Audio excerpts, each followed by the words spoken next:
notre ami Deep, Arnaud Di Pasquale. Oh, Deep, Deep. Deep, c'est. Deep, Deep, Deep. c'est des contrats très jeunes, hein, déjà. Ouais, c'est des contrats très jeunes. À 15 ans, je vois Deep, il est au championnat de France. Le gosse, il est beau gosse, il bouge bien, il a la tchatche, j'en fais tout de suite. Puis il a du potentiel, il a un bon œil, je vois qu'il bouge bien, il m'intéresse, il a du talent. Et je me dis, bon, allez, on attaque. Donc je vais le voir. Ouais, bon, est-ce que je peux voir tes parents? Oui, oui, tu peux les voir, mais c'est sympa, mais au Maroc. Je dis, bah, écoute, ok, d'accord, ah bon, ok.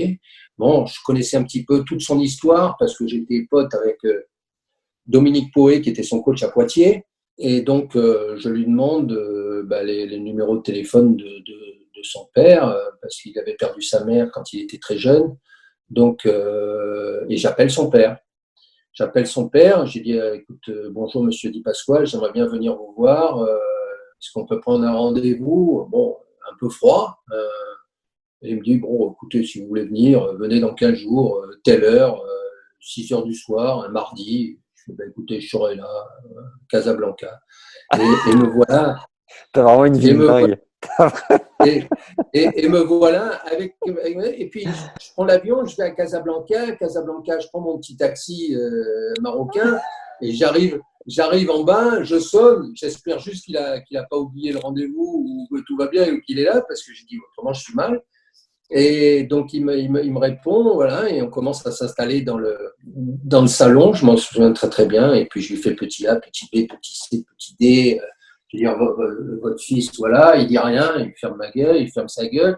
Et je le sens, ouais, il connaît pas en fait pour ce qu'est un agent. Il apprend, il commence à me poser deux trois questions. Oui, mais mon fils, il est dans la charpente, donc c'est un taulier. Il a l'habitude des négociations. Et moi, je suis le petit blaireau qui arrive de Paris et qui est là pour gérer ses intérêts financiers. Donc, ça veut dire que gérer les intérêts financiers de mon fils, mais attention, vous ne savez pas où vous allez, quoi. Et en fait, c'est un peu le style, quoi. Et j'ai fait écoutez, monsieur Di Pasquale, voilà, moi, voilà comment je vois les choses. Hein, voilà ce que je vais gérer pour lui. Je vous ferai un rapport, tout ça. Et à un moment donné, il me fait bon, ok. Voilà qui je représente, voilà ce que j'ai fait, parce que c'était déjà, je pense, renseigné. Voilà Ouais. ce que j'ai fait, voilà tout ça. Moi, votre fils, c'est ma priorité, bien sûr. C'était tous ma priorité, hein, c'est clair, parce que j'avais quand même 24 heures dans la journée, donc je pouvais avoir une priorité par heure. Donc, ce qui était possible, mais c'était vrai en plus, c'était ma priorité. Et j'ai dit, bon, votre fils, très sincèrement, il va être très fort, il va être dans les 5 meilleurs joueurs du monde, il a besoin de quelqu'un qui gère ses intérêts pour lui, vous vous rendez compte, il y a tellement de gens qui sont autour et qu'il a. Et là, quand il m'arrête, il me fait, bon, ok, j'ai compris. Donc, sachez que je suis approché par Procer, je suis approché par Octagon, je suis approché par X, Y, je fais, oui, je sais, monsieur Di Pasquale, mais aujourd'hui, vous devez avoir les meilleurs. Quoi. Je veux dire, vous ne pouvez pas ne pas avoir les meilleurs pour votre fils qui était son capital. Quoi, je veux dire.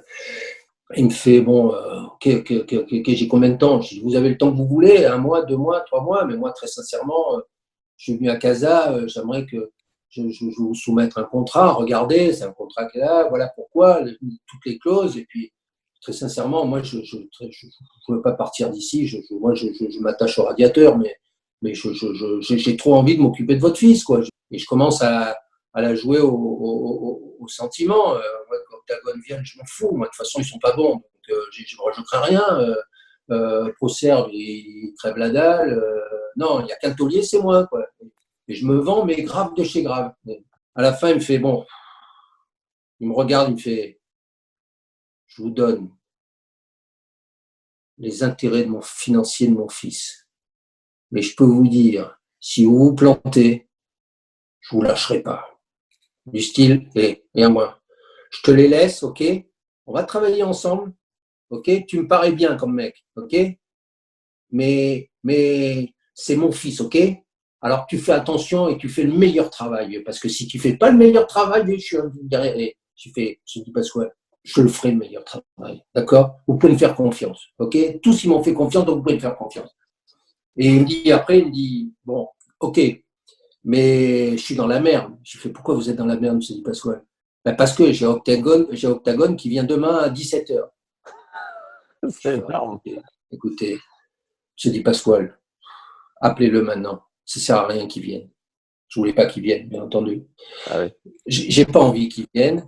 Vous allez perdre votre temps. Ils sont pas bons, ok. Bon, ils disaient ça pareil de nous. Hein. Ils ont trop de clients ou peu importe. Hein. C'était notre. Ils vont vous envoyer des fleurs. Ils vont vous faire rentrer pas dans le jeu, ok. Moi, je suis là. Regarde-moi. Et je suis là. Je suis plutôt libre, ok. Et bon, ok. Je vais les appeler. Et, de toute façon, je vais dire, s'ils sonnent à votre porte, et vous ouvrez pas. Et là, ça a commencé à se dégeler. Et là, on a commencé à boire un coup, à fêter le contrat. Et puis, on s'est jamais quitté. Chaque fois qu'il vient à Paris, on va aller manger.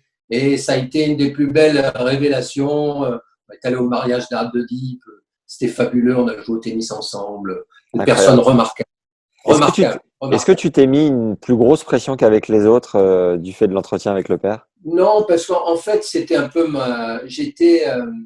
quand j'allais en entretien, c'était la vie ou la mort, quoi. C'est-à-dire que je lâchais rien. Donc, j'arrivais à pouvoir, en fait, m'éclater avec quelqu'un qui allait me confier ses intérêts, mais je connaissais un petit peu déjà les ficelles et j'ai utilisé pas mal de ficelles qui sont des ficelles qui sont. Il y en a qui envoyaient des fleurs, moi je faisais autre chose. J'ai jamais donné d'argent ni quoi que ce soit, j'ai jamais fait de cadeau. Mais j'utilisais à un moment donné des appuis qui me permettaient en fait d'être en pole position. Parce que, j'étais IMG McCormack, j'avais une marque derrière, j'avais des références en tant qu'ancien joueur, j'avais des références en tant que client. Donc, à un moment donné, je rassurais énormément et un contact qui faisait qu'il me confiait les intérêts de son fils. Et Daniel, c'est fait partie aujourd'hui des gens que j'aime revoir, que je prends toujours des nouvelles à Deep de ses parents parce que enfin bon, c'est vraiment une histoire très sympa avec Deep. Et puis Deep est un mec que j'adore, juste, voilà, c'est un mec, on est sur la même feeling, même fit, voilà, on partage les mêmes choses, on se comprend. Il suffit qu'on se regarde pour se comprendre. Et puis ce qui est marrant, c'est qu'à un moment donné, j'étais donc patron de l'IMG à Paris et je cherchais un agent pour gérer en fait tous les clients existants. Et j'ai proposé à Arnaud de venir. Il est venu. Il a travaillé 1 an et demi. Malheureusement, le business ne lui a pas plu et c'était une époque qui était différente. Et on en garde un excellent souvenir, mais on n'a pas pu continuer ensemble. Et je le comprends, mais on avait juste besoin de se regarder pour savoir exactement ce que l'un et l'autre avions dans notre tête. C'était comme ça, c'était au feeling. Et J'adore.